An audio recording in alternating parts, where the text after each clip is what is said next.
story, the story of Sokol Blosser, should give hope to all budding entrepreneurs. We decided on Oregon, and it was not because there was necessarily anything here that pointed to a wine industry. It was that just because it hadn't been done didn't mean that it couldn't be done. And as good liberal arts majors, we knew how to do a lot of research. So we did a lot of research. We, in looking for land, looked for hillsides where orchards had been successful, because if they weren't frosted out, then we thought grapes wouldn't be frosted out as well. So what we learned was that hillsides like what we're on now was the best location. But it is nice to just have one harvest, because when we had cherries and peaches and prunes and walnuts, we were constantly in harvest. And harvest is extremely stressful. It was a guy's world.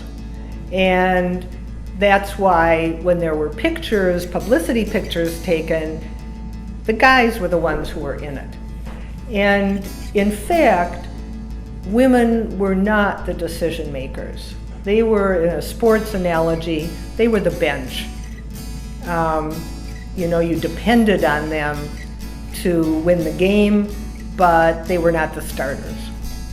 So my role has been pretty unique because I became the decision maker.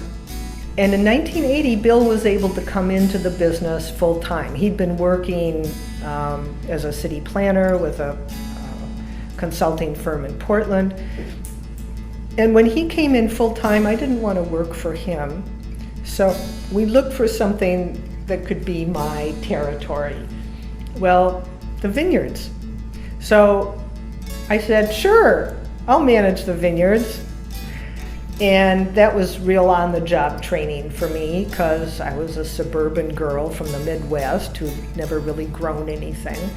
And yet, when I started managing the vineyard, that really tied me to the business. I really bonded with the vines, I guess you'd say. One of the things that was really important to me was not just the vision of making fabulous wine that people would just want to grab off the shelf, but how we went about doing it. I became involved with a group called Business for Social Responsibility.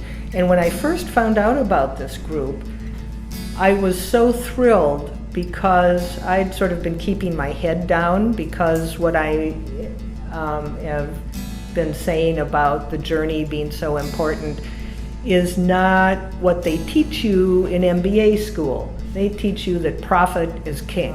It gave what I believed more credibility, and to find that there were other people who believed this, and also some big companies. Patagonia, Levi Strauss, there were a number of companies that were involved. I foresaw that being organic would become more and more important. As the idea of sustainability grew, people would seek out organic, and I wanted to be there when that happened.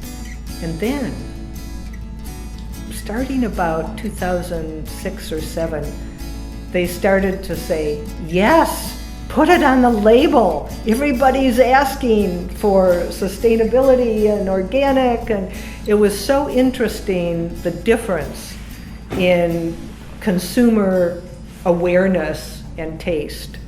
I would go out in the market and actually work with the distributors, salespeople, to go talk to the retailers or the restaurateurs, to develop a personal relationship that talked them into buying the wine.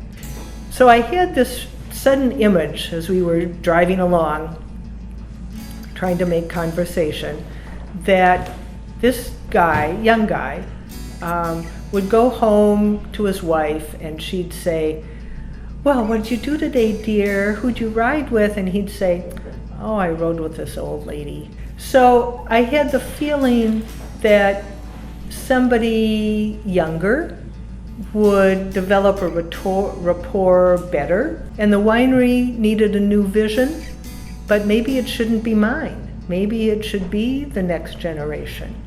And it was at that point that I decided, I need to plan for a transition. But we came up with a plan.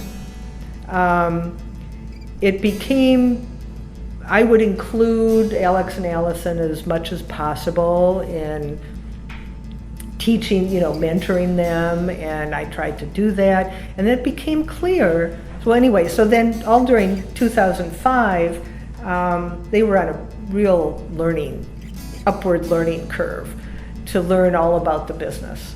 Even though they'd grown up in it and had all this experience in other places. Allison had worked for Nordstrom, she'd worked at Nike. Getting to know the winery business and our business in particular was a very steep learning curve. And as they learned, it became clear that each of them wanted to be president.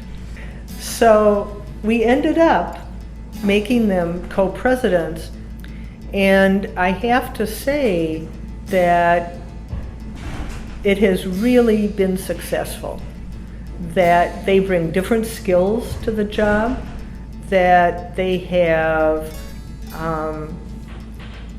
they each understand each other's strengths, but they also understand each other's weaknesses, and they admit them, and it's a beautiful thing. It's really interesting to me that they've been able to do this. Coming from older brother, younger sister dynamics where they always got along, but they knew how to really needle each other, and so to see them mature in this way as a mother has been really, really beautiful.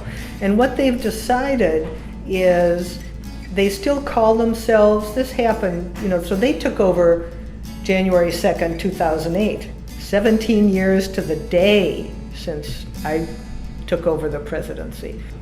They're both called co-presidents, but Allison is CEO and Alex is winemaker.